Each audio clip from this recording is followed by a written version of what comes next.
guys, and welcome back to my channel. It's your girl Muna, and I am so happy to be here to finally be able to do this video. Yeah, so I feel like every single time I come my videos I always have to apologize. I am so sorry because I think it's been very difficult. I've been having to moment I feel like okay, I really have time to actually focus on this right now, and then there'll be something else, and then but trying to create time like just to really focus on this. And yeah, I promise like if I'm ever going to take a break, I think for now I'll be able to do some premium contents for you guys. So yeah, we are still looking at dark psychology. Don't think that we forgot. We're still dealing with dark psychology because, guy, I'm seeing it almost every day. Like, I'm seeing it in people, like, as we live our normal daily lives. And I feel like it would be very unfair of me to actually have a book that actually talks about these things and helps us even prevent ourselves from getting into relationships with these people, no matter the type of relationship, and I do not share it with you. So today we'll be going into the effects and impacts of dark psychology. Okay, yeah, so I think that's chapter 2, right? I think so. So there is a quote here from Ursula K. Le Guin, if I pronounce that correctly. Ursula K. Le Guin says, "When you light a candle, you also cast a shadow." I don't know, that's kind of deep. Yeah, so how does this dark psychology affect us? And it does affect us in our everyday lives. The question of dark psychology isn't if, it is yes, there is. If you think that you can only talk about this, or I can only pay attention to this if I am around people with dark psychology. If I ever find myself around someone with dark psychology, you cannot know if the person you're with or people you hang around with exhibits any sign of or characteristics of someone with dark psychology. So the question of dark psychology isn't if. It's sure you will actually find them. Let's just continue, right? So the effect of dark psychology is experienced both by the perpetrator and the victim. As the perpetrator, you experience the effect of that dark psychology, and as the victim, of course, definitely you experience the effect of dark psychology.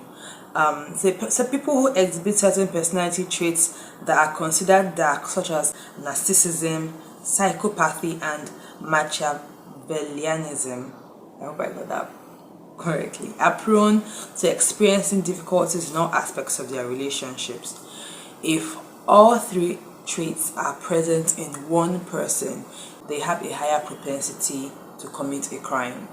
So if a person has these three traits, they have a higher propensity to actually commit a crime, and a dark crime, not just your everyday petty crimes, but like a crime that's considered dark.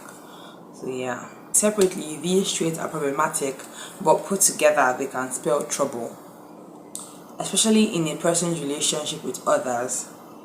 Now, for those of you that are working, we'll give you the traits that the person will exhibit. It says, in the workplace, for instance, that person would underperform in the office even with the most mundane tasks, disrupt workflow due to their inability to get along with others, would be intensely disliked by others. Their impulsivity would lead them to making questionable decisions that are not ethical. If put in an administrative capacity, they are more likely to commit white-collar crimes, fraud and the likes. But it's not just their work relationship that suffer, also their personal relationships suffer, and they are bound to encounter the following problems. 1, their constant need for attention and validation can be exhausting for their partner, resulting in faster expiration dates. They resort to physical and emotional blackmails, in order to manipulate their partners. And thirdly, they tend to be either verbally, emotionally, or physically abusive with their partners or children. Did somebody say Amber Heard? People who actually get into a relationship with these people would actually pay a high emotional cost. And yeah, now I think it's trying to click, right? Like, we've seen people who are in relationship with people who go through this. Their partners always seek validation. Their partners are always abusive, either physically, either emotionally or verbally. They are very abusive, and they try to blackmail their partners. So yeah, like, these are things you watch out for.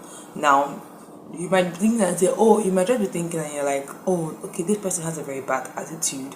But now I'm letting you know that this is way beyond having a bad attitude. This is something that's leading towards dark psychology, and the effect, the cost is a lot. So when you find someone or you meet someone who's exhibiting these traits, if you are in a relationship with someone who exhibits these traits, run. Okay, so we witness these actions in our offices, in our homes, in our schools, and even thanks to innovative technology right now, you can see stories of this on the internet. So he gave us 3 case studies, and we're going to be looking at them. So there's this first case study. It was about the brutal murder of a 14-year-old boy. They met through online gaming. The traits of the perpetrator were one, controlling, abusive, manipulative, and reclusive. So these are the traits of the perpetrator, and it's basically an 18-year-old boy who is the perpetrator killing a 14-year-old. So this was the tragic story of a young boy from a well-grounded home. He had the same privileges of any teenager in the same age and social group. He had a supportive mom and a dad who strived to provide. His mother took all the necessary precautions a mother would to protect her boy from the invasive world of the internet. Online gaming was just another thing any teenage boy would indulge in. As long as he didn't spend more than the appropriate time on it, he should be fine. Right? He should be. If I say my son should, if I had a child, right, and I tell my child, okay, you take 30 minutes online gaming, you should be fine. If I had a son and I said, okay, you spend 30 minutes playing online, I don't, even though I want to protect him from the internet, but he likes gaming and he likes online gaming, probably doesn't have friends, right? And I say, play,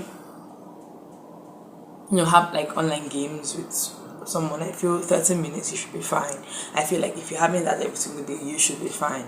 But then this happened, and the parents did everything that they could. We couldn't say that they protected him. They tried to protect him, giving him a set amount of time to actually play games online. I think it's something that every parent does. You set time for each and every activity just so that your child is well grounded. But still but the perpetrator, who was only 4 years older, had sinister plans. By carefully manipulating his young and impressionable victim with lies, he tricked the boy into visiting him at his place, where he committed the vicious crime. It was one of the most disturbing cases, especially when you consider the age of the victim and the perpetrator. Just 4 years difference, right? You think that this is why in my previous video you talked about the fact that most of this, some people with dark psychology, they've been groomed from when they were younger. When your parents do not set boundaries for you, when they let you manipulate them, and you grow up manipulating people around you, the adults around you. First of all, it's with cries, it's with tears, and when you can't cry every time anymore, these children find other ways to manipulate their parents and other adults around them. Even very possibly their friends also, in quote, like friends. So this guy, the perpetrator, was 18 years old. So this is today, they don't just something that just stemmed from nowhere. It wasn't something that happened like a midlife crisis situation. It wasn't just something that happened in his 20s, because he wasn't yet 20. So something that had already been in him for a very long time. However, regardless of his age, the perpetrator exhibited all the predatory traits linked to dark psychology and snuffed out life just to assert control. Now, I don't know the case. I don't know exactly what happened before They also to say here he did it just to exert control. There must have been something the guy said, the perpetrator said, to let us know that why he did what he did wasn't because this young boy had done anything to deserve that. I don't think anyone really, most people really, but just because he wanted to exert control. And that's the problem with people with dark psychology. They end up doing that which is in their mind is just merely to exert control. So who is controlling you? Just exert control. Run, be very careful.